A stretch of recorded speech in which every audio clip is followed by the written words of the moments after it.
喂！歡迎大家收睇星期二晚嘅天下足球啊！唔好意思，遲咗少少開始。我哋首先介紹我哋今日嘅主持陣容先。首先就有文傑啦、Tommy 啦、Stephen 啦，仲有 P19啦。Hello。係我哋今日 part one 咧，就你自己咧，Jackie 仔。做我自己啦，Jackie。係咁，我哋今日有啲咩內容啊？我哋今日 part one 就會有歐國杯診斷室，就係會分析下葡萄牙啦，跟住就會講密鑼緊鼓嘅轉會消息，跟住就會有球壇大飲茶，我哋就會分析下香港人好留意嘅幾支奧運隊啦，奧運足球隊。臨尾就會有個阿仙奴球迷天地嘅。係唔該晒 Jackie 仔同你分析啊。不過喺呢度咧，即係都有啲事要關注咧，因為近排都好多天災或者人禍啦嚇，包括北京嘅大雨啦，又死咗好多人啦嚇。咁啊，另外美國丹佛嗰度啦，雖然 Batman 我哋好中意睇啫，但係唔需要咁樣嘅，係咪先？又冇 Batman 真係嚟打救，咁啊，即係希望呢啲事情係少啲發生。好，咁啊，時間關係，因為我哋今日都遲咗少少開始啊，馬上去呢個歐國杯診斷室。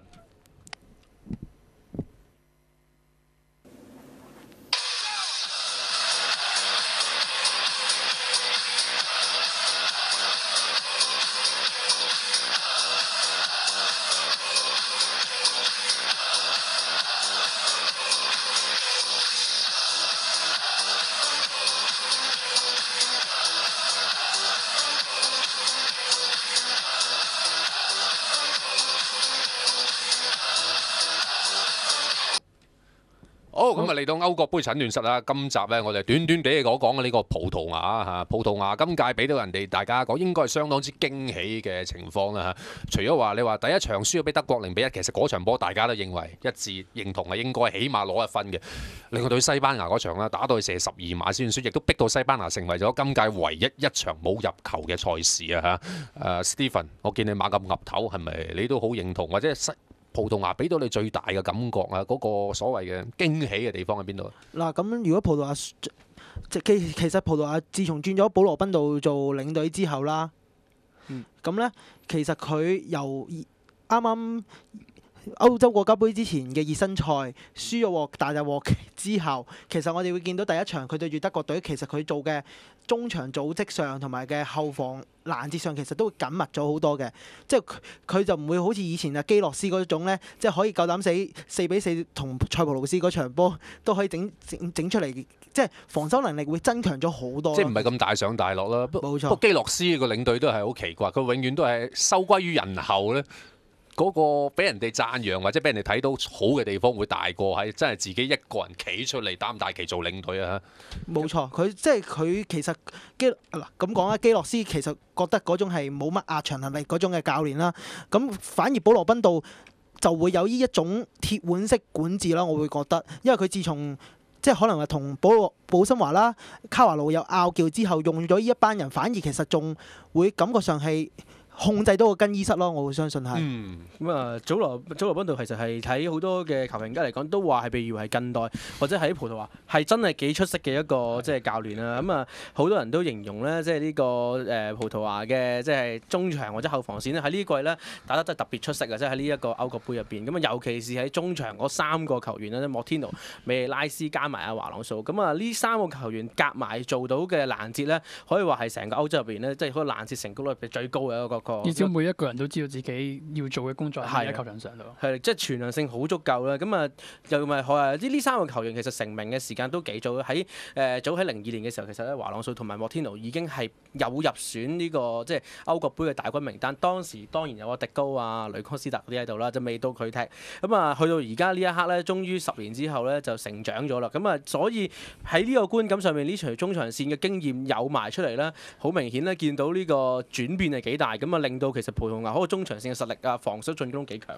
可能都仲係嗰陣時，我諗莫天奴同埋維魯素都仲係青年軍嘅國腳啦，咁樣樣啦，就未有咁應該就未有咁早期嘅。不過其實亦都印證到一樣嘢，就係話葡萄牙大家驚佢一樣咩嘢咧？就係嗰班所謂黃金一代加埋一個外援嘅巴西佬呢個迪高之後，大家好擔心會唔會斷層咧？咁似乎而家呢一代又好難稱得上黃金，但係喺保羅賓道嘅體制底下，又打得幾黃金下喎。其實基本上可以話正選嗰11個啦，可以話係真係都叫做有一定嘅歐洲賽經驗啦，係即係喺各大聯賽度效力嘅。咁稍為嫌佢就係後備，即係個實力就一般啦。即係佢如果譬如話正選頭先所講呢幾個，即係打得幾好嘅，譬如比基尼維魯素又好，祖奧莫天奴又好，甚至乎美利拉斯啊呢啲。如果佢再後補佢哋，除咗前線比較即係攻擊球員比較多啲之外，其實中後場都係後備唔係太夠嘅。呢樣嘢亦都係即係葡萄牙而家個問題啦。咁但係其實講即係整隊嘅表現嚟講，其實葡萄牙係可以話今屆嘅歐國杯其中一隊最出色㗎啦。就算佢輸俾西班牙嗰場輸12碼，當然係唔好彩啦。但係其實成場波頭嗰70分鐘，我都覺得葡萄牙係比西班牙踢得好嘅，即係亦都撳住佢嚟踢㗎。只不過係都始終前線嘅把握力都係葡萄牙一個解決唔到嘅問題。即係呢個無論保斯迪加又好，或者曉高艾美達都唔係一個解決辦法咯。我覺得係。B19有冇覺得普斯迪加仲有可以入選嘅機會，真係令人費解。但其實佢後邊嗰兩個，即係譬如話奧利華拉又好，或者華里納，都我覺得質素上都比佢好嘅。係啦，即係可能經驗啊，又或者係佢本身即係喺國家隊個地位，唔選佢唔得啦，可能又係。其實我又真係覺得普斯迪加個地位喺球迷心目中真係唔得啦。其實冇乜地位啦，只可以咁講。或者 Jackie 仔又你覺得葡萄牙今屆俾到你覺得最突出嘅印象喺邊一度？最突出應該係就係 C 朗啦，因為 C 朗係我未見佢，即係我由睇 C 朗打國際賽到而家係冇一個大賽佢係有咁標青嘅表現啦。係咯，係好明顯睇到 C 朗係成熟咗啦，即係啲走位啊，連係射門就係爭啲啦，仲係。係咁佢射門又唔知點解，特別係對住呢個丹麥嗰場波啦嚇，甩到離譜嘅。咁啊，但係相對地，我哋又要睇翻 C 朗嗰個整體性咧係成熟咗嘅。咁啊，呢個其實我諗要多謝可能真正葡萄牙國家隊幕後嗰個操控者，可能其實係摩連奴。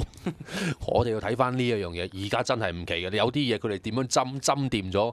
佢唔出聲同你講啫嘛，咁啊手執半隊皇馬咁滯係咪先？手執幾大奇兵乾查奧比係咪先？C 朗，喂，你揸住呢一班人，其實有好多信息帶咗入去俾而家嘅國家隊嗰度嚇。保羅賓道亦都多得摩連奴唔少，摩連奴要恭喜佢啱啱亦都成為咗呢個葡萄牙選為呢個葡萄牙海外最佳教練啊！咁啊應該禮拜五嗰場波呢。對住皇馬對住賓菲加嗰陣時咧，咁啊就會接受呢一個嘅獎項㗎啦。OK， 其實葡萄牙點解我哋今日會話短短地去講下？因為葡萄牙其實而家面嗰陣咧，同意 B19所講，真係冇乜問題㗎啦。係點樣可以再提，即係個合作性更加高啲，再精練啲。不過你話後防有啲位置，班奴艾維斯32歲啦，係咪？冇錯嚇32歲啦，咁啊似乎呢一個位置要揾個人去擔當下。波圖嘅路蘭度究竟得唔得呢？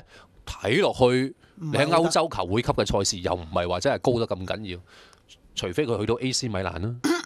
咁其實路蘭道其實我俾我嘅感覺就係佢個位置感其實都係麻麻地嘅。其實你有時見到會波圖，其實近呢2年打歐洲賽啦，其實因為佢嘅失位而失嘅波咧，其實都幾多嘅。其實都係咁樣咁啊，睇下會唔會有個進境啦。咁另外前鋒啦，頭先 B19提到個奧利華拉啦。你覺得呢個賓菲加前鋒如果要轉會啊，去邊度會即係去邊度會好啊？呢個球員其實佢腳法唔錯啦，射門肉亦都即係有一定水準嘅。即係呢個，我覺得佢去到就算英超嗰啲都可以適應得到啦。即係呢個球員係幾有潛質嘅。即係我比起之前頭先提過嗰幾個啦嚇，即係就算你普斯迪加又好，或者曉高艾美達都係喺啲德甲啊、葡超地方打滾啦。咁普斯迪加去過熱刺亦都。即係失敗咯，翻去啦。咁但係奧利華拉，我會覺得佢個身體素質係比較強啲，呢個球員，亦都技術性亦都係唔錯。咁我覺得可以喺英超呢都可以立足得到咯。係咁啊，希望啦，即係因為葡超大家好難睇得到啦。想睇奧利華拉，真係除非佢轉去其他嘅4大聯賽或者5大聯賽啦，計埋法甲啦嚇。咁希望唔係喎，出年意甲。聽阿方柏橋講，佢仲未傾好，咁啊真係唔知啊，變咗4大咁樣，好難講嚇。OK， 咁啊係咁嘅情況啦，同埋亦都好似幾位所講嘅後備個兵員嗰方面，似乎特別係中場嗰度咧，未見有乜再太突出嘅新人之輩出到嚟啦。維魯素又去咗轉過俄羅斯邊隊啊？基輔大藍帽，烏克蘭啦嚇，冇錯。咁啊你知啦，轉得過去嗰啲一係打壞腳嘅啫喎，真係。你丹尼冇入選啦，丹尼新尼特。就冇入選到，冇揀過佢，冇揀到佢啦。咁其實都幾意外。不過你照咁，但係有少少奇怪嘅地方，竟然揀翻哥利斯馬都冇揀佢嘅，其實係咁我想睇哥利斯馬喺保羅賓道嘅體系之下，佢有咩表現，但係我哋又未睇到。零出場0分鐘，係咯，咁你都知佢唔聽話，你選佢仲。有機會嘅，2年之後都係30歲啫，即係4年世界盃仲有機會。但係聽聞就係話哥利斯馬喺隊裏邊個紀律又係麻麻地啦，即係保羅賓道亦都唔係話咁想用佢，所以出都唔俾佢出㗎啦。10號喎，大隻。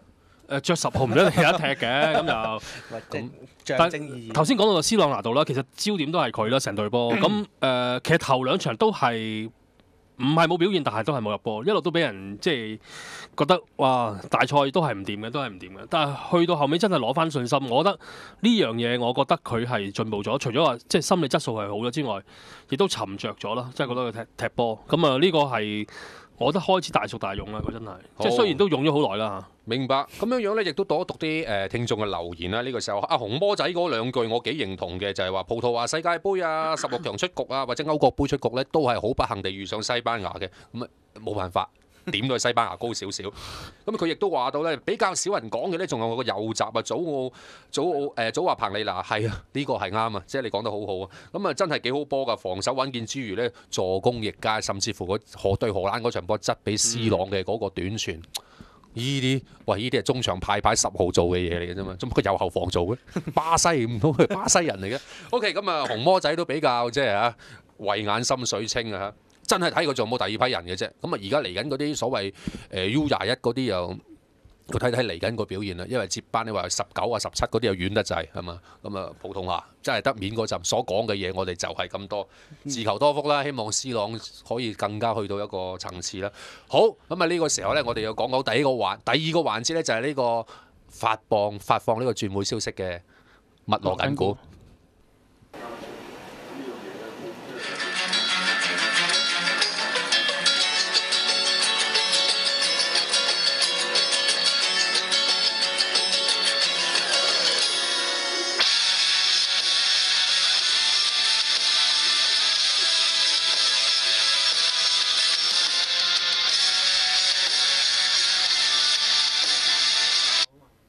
係，咁啊嚟到咧，我哋呢個密鑼緊鼓咧，嗱密鑼緊鼓其實有分好多個意思嘅，呢層意思咧就係講緊呢個咧，就係最新轉會消息。好，先講個迪比亞路去泰超蒙通聯，咁啊有去過泰國為公民助威嘅 B19，即係你，我覺得蒙通聯你都有一定程度上嘅認識啊。蒙通聯可以話係泰國就算除咗曼谷以外，都係最多球迷嘅最大球會啦。咁啊出得起，而家其實東南亞嘅球隊都可以出到起咁嘅價錢去請啲歐洲球星㗎啦。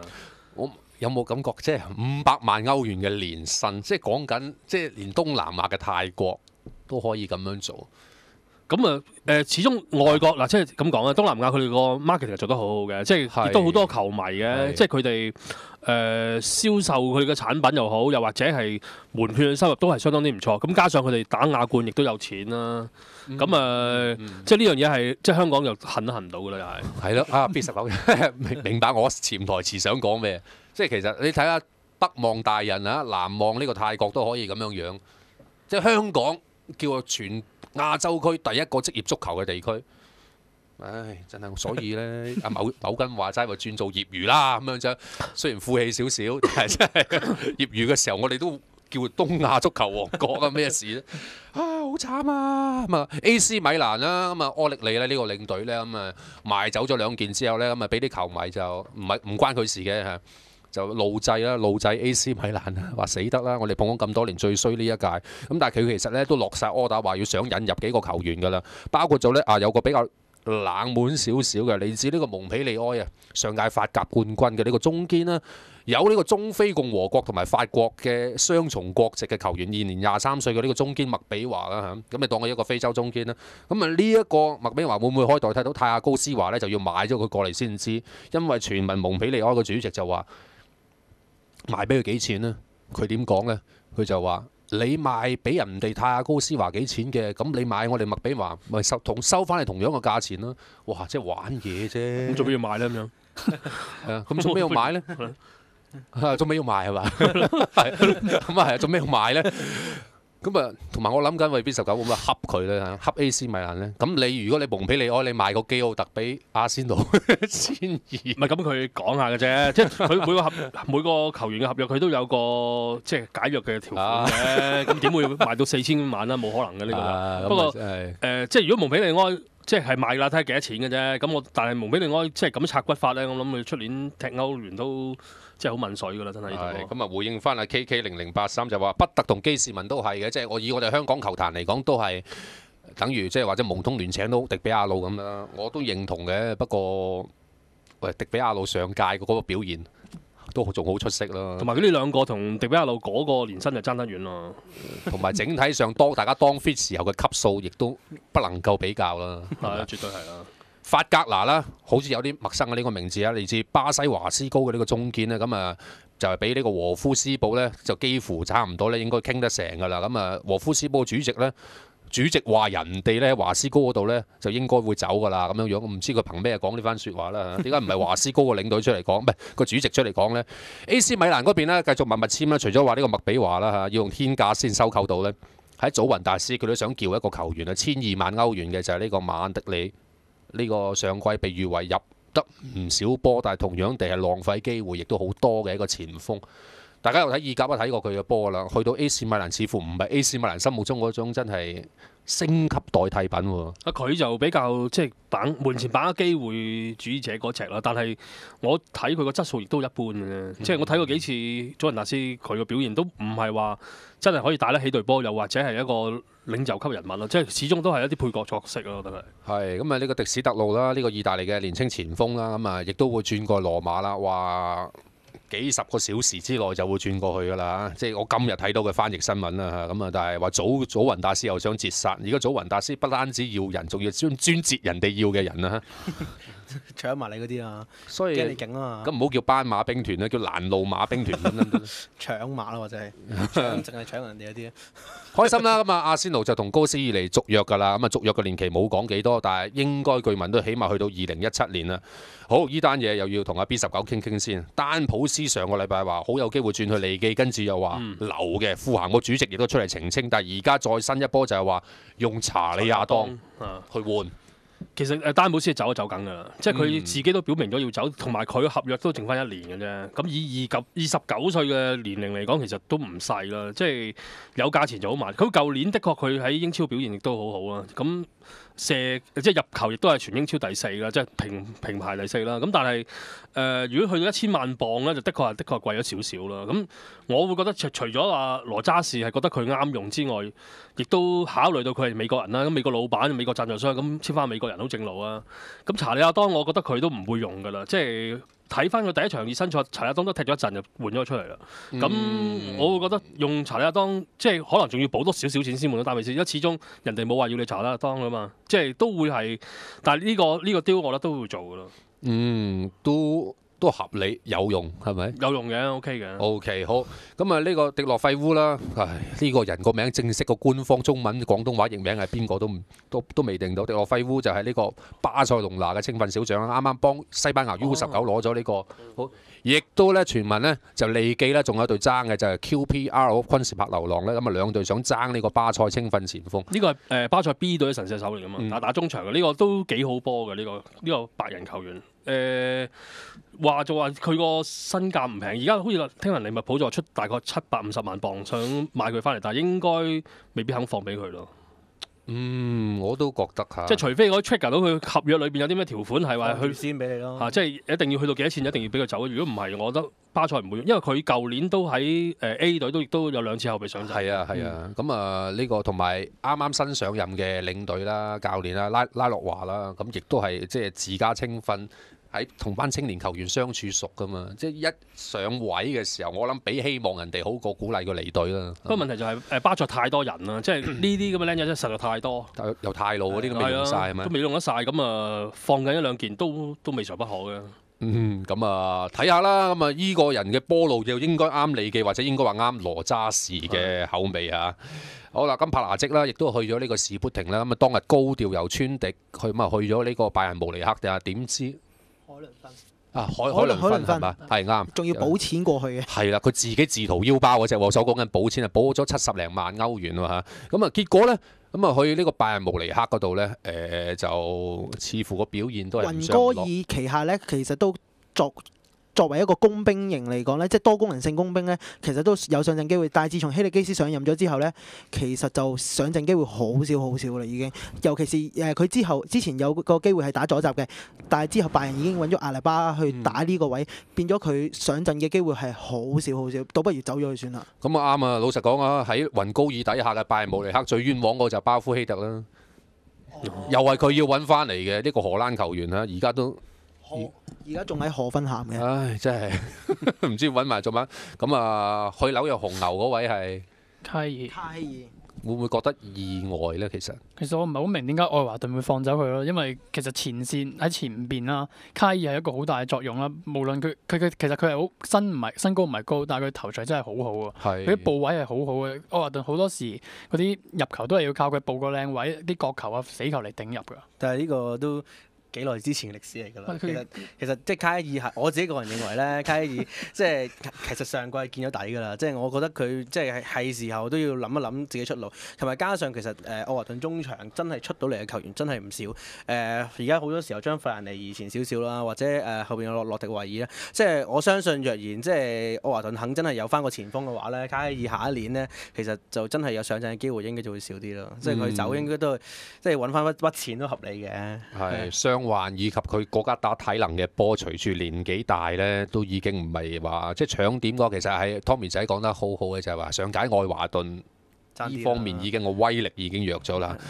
伊朗國腳尼古納姆啦，咁啊奧沙辛拿嘅球員啦，咁啊代表伊朗國家隊113場都入過28球嘅，要伊朗國家隊陣中嘅一個幾有級數嘅球員，咁啊翻去老家揾食啦，德克蘭獨立隊。另外有單未證實嘅布力般嘅呢個海列特啦，呢個上屆非常之有威脅嘅攻擊球員啦，布力般嚇，咁啊亦都應該同 QPR 都傾得幾埋嘅。咁華倫西亞啦，呢隊西甲嘅老三啦，可以叫做咁啊，亦都終於買埋呢兩個啦，即係叫正式買啦。加高同埋卡拿利斯，不過卡拿利斯大家擔唔擔心嚟緊都係傷多過踢咧？呢個都係傷患馬，即係都幾可惜嘅。即係前季啦，即係喺啱啱蒲出嚟嗰陣時，係的確係幾令人眼前一亮嘅。即係咁，但係去到皇馬又冇得踢，嘥咗年。咁舊年借翻去華西，我覺得踢得幾好嘅，即係都唔係話即係即係可以去翻80咯，但係仲未有初出嚟嗰陣時嗰個水準咯，我會覺得。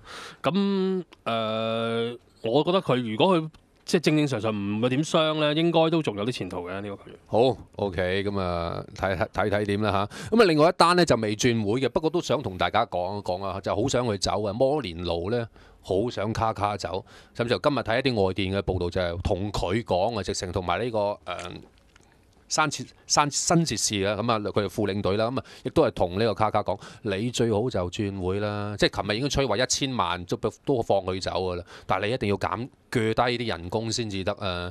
你最好翻巴西聯賽咧，或者去美職啦。